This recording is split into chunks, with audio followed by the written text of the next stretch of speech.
Hello guys, welcome to my YouTube channel. ഞാൻ ഇന്നൊരു cooking videos ആയിട്ടാണ് വന്നിരിക്കുന്നത്. ഞാനിന്ന് ബീഫ് കറിയാണ് വയ്ക്കുന്നത്. ബീഫ് 1 കിലോയാണ് ഞാനിവിടെ എടുത്തിരിക്കുന്നത്. അത് നല്ലപോലെ കഴുകി അത് കുക്കറിൽ വെച്ചാണ് വേവിക്കാൻ ഉദ്ദേശിക്കുന്നത്. അതിലേക്ക് 1 സ്പൂണ് മുളക് പൊടി, എരിവുള്ള മുളക് പൊടി ആയതുകൊണ്ടാണ് 1 സ്പൂണ് മുളക് പൊടി എടുക്കുന്നത്.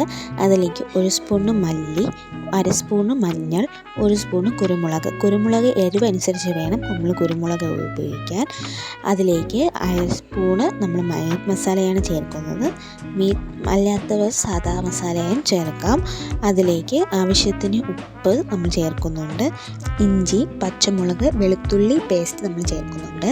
1/2 മുറി നാരങ്ങ നീര് നമ്മൾ ഉപയോഗിക്കുന്നുണ്ട്. ഇത് നല്ലപോലെ മിക്സ് ചെയ്യുക.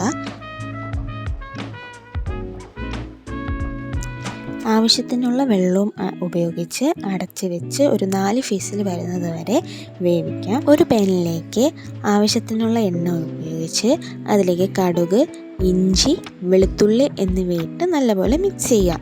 ഇവിടെ ചെറിയ ഉള്ളിയാണ് എടുത്തിരിക്കുന്നത്. ഞാനിവിടെ ഒരു 20ഓളം ചെറിയ ഉള്ളി എടുത്തിട്ടുണ്ട്. അത് നല്ലപോലെ ഒന്ന് വഴണ്ട് വരുന്നത് വരെ മിക്സ് ചെയ്യും. 1 സ്പൂണ് മല്ലി, 1/2 സ്പൂണ് മീറ്റ് മസാല, 1 സ്പൂണ് കുരുമുളക് എടുക്കുമ്പോൾ എരിവിനനുസരിച്ച് എടുക്കുക. അതിലേക്ക് വേവിച്ച് വെച്ചിരുന്ന നമ്മുടെ ബീഫ് മിക്സ് ചേർത്ത് നല്ലപോലെ മിക്സ് ചെയ്യുക. ഇത് നല്ലപോലെ തിളച്ച് വെള്ളം വറ്റി കഴിയുമ്പോൾ നമുക്ക് ഇറക്കി വയ്ക്കാം.